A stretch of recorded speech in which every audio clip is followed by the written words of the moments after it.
Welcome to two-number problems. These ones are a little bit different than consecutive in that these numbers are related to each other, but they are no longer one right after the other.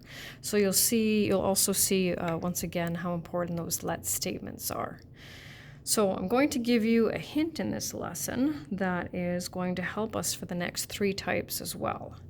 So when we're dealing with more than one number and they're not consecutive, we have to compare them. So in this case, we have a larger number and a smaller number.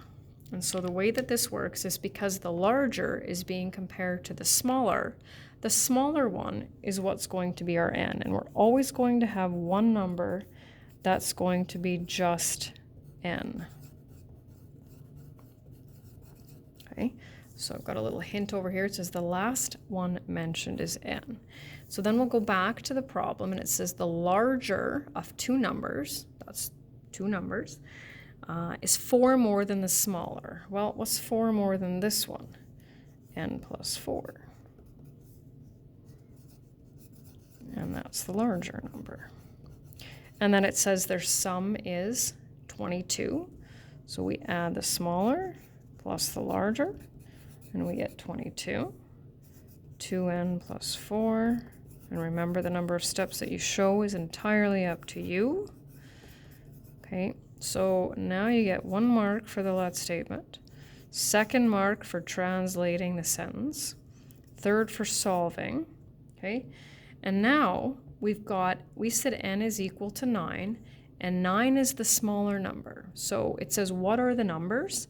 Well, how do we get the larger one? Well, we take the 9, we know how to substitute, and we add 4, and we get 13. And then we say the numbers are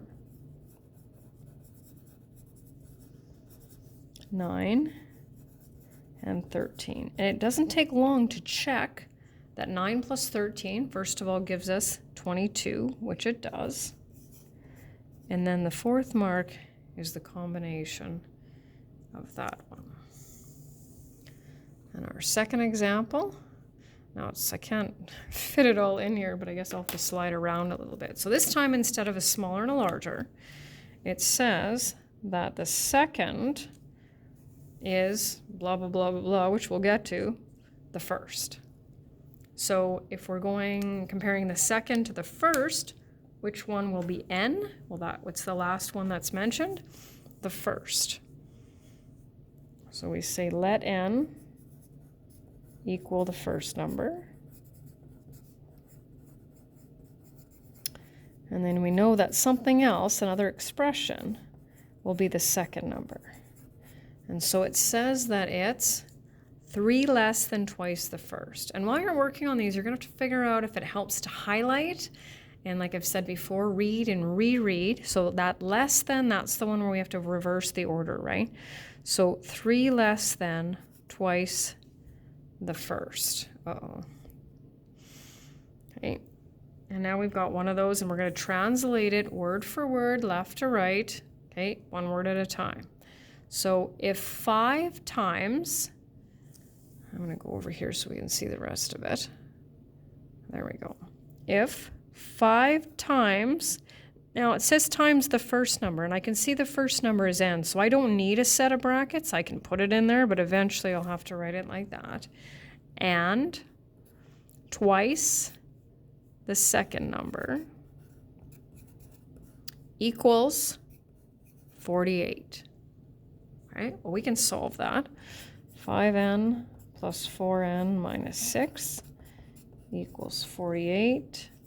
9n minus 6 equals 48. Add 6 to both sides. Okay, now let's look at the question here. What does it say? It says find the second number. Okay, so for some reason we're not interested in the first number, but we need it in order to determine the second number. So 2 times 6 minus 3 equals 9. And then we say the second number